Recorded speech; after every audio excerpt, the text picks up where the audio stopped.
Good morning, fifth grade. We're going to continue reading in our Civil War text. Today we're focusing on the age of the soldiers. So we're at Young and Old on page 22 and 23. We have a quick write to get us started. How old do you think you should be before you are allowed or forced to participate in war? Why do you believe this? Press pause to write down your answer and play when you're ready for the focus question. And today we are wanting to know what is the main idea of the text. Our vocabulary, our first word is elderly, and that is someone who is old or aging, and we have a group of elderly people over here. The next word is vicious, someone who's deliberately cruel or violent, and this is a picture of a vicious dog. Draw a line to it.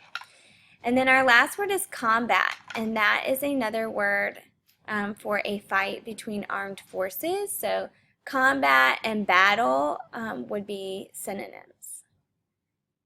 All right, turn the page, and we are going to get ready to read. And when we have a nonfiction text, we know that we're going to ask a how or why question about the title so that we can determine the main idea.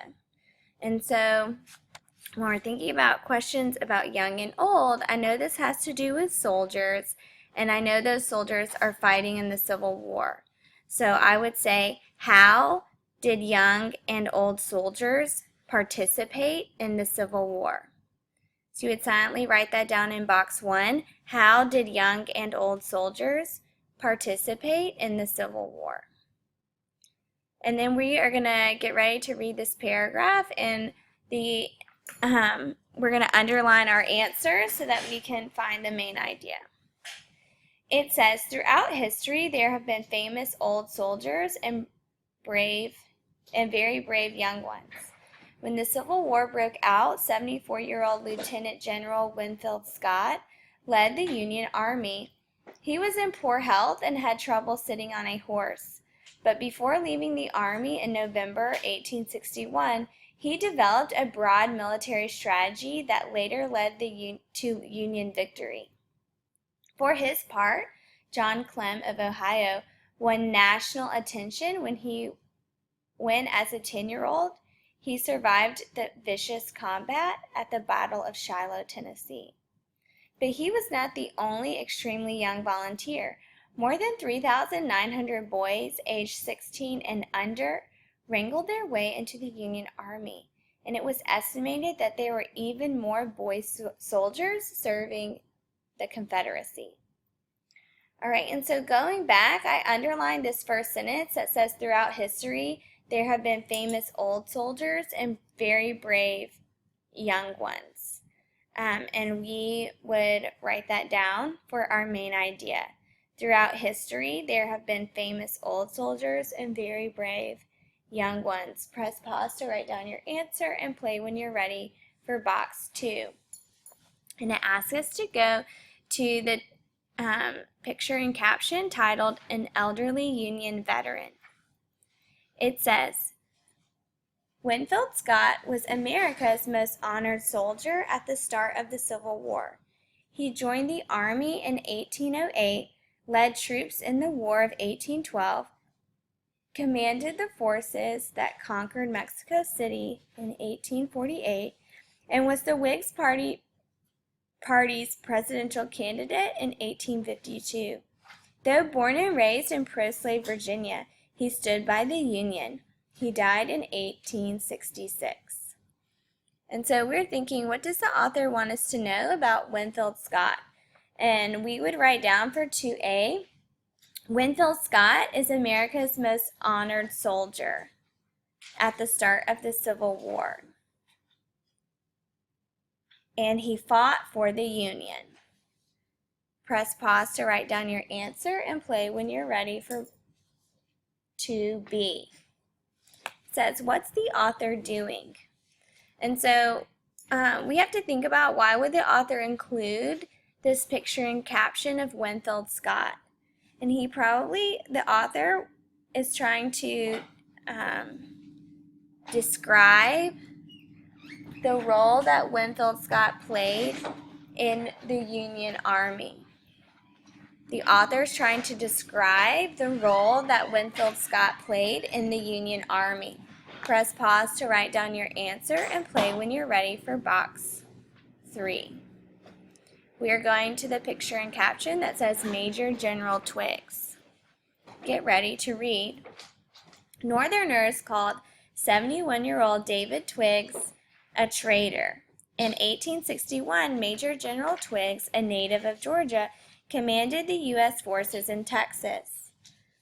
When Texas seceded from the Union, he surrendered all its U.S. forts to local Confederates and turned over all Army supplies and payrolls to Southern authorities. His reward was a Confederate general's commission. And so when we're thinking about what's the author saying in box 3, we're thinking about what is the most important part that the author is trying to communicate, and we would say that although Twiggs was born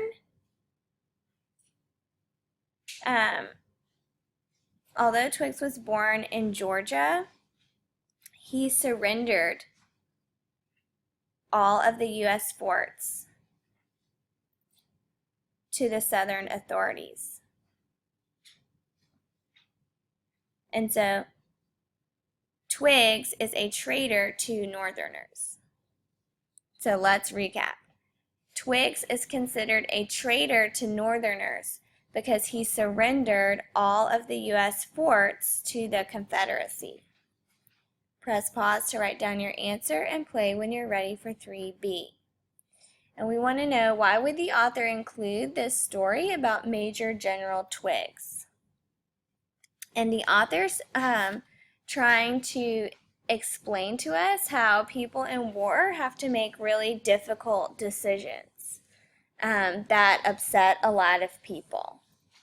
And so in 3B, we will write down the author is giving an example of how people in war have to make difficult decisions. Press pause to write down your answer and play when you're ready for box 4.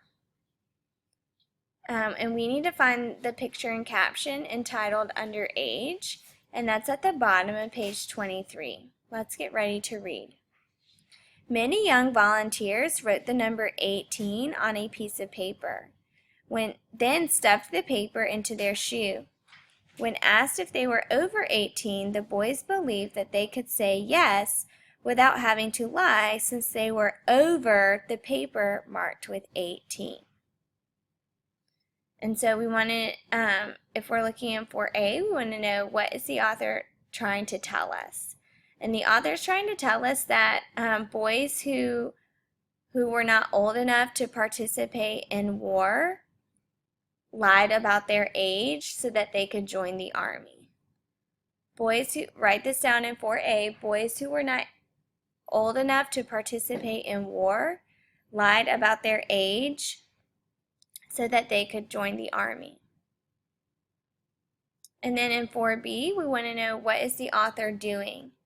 And the author's providing us an example of how important participating in war was for young men. It's providing us an example of how important participating in war was for young men. Press pause to write down your answer and play when you're ready for the paragraph. It says, what role, this was the wrong paragraph, so we can change it. What role did young and old soldiers play in the Civil War? And we can change our answers here.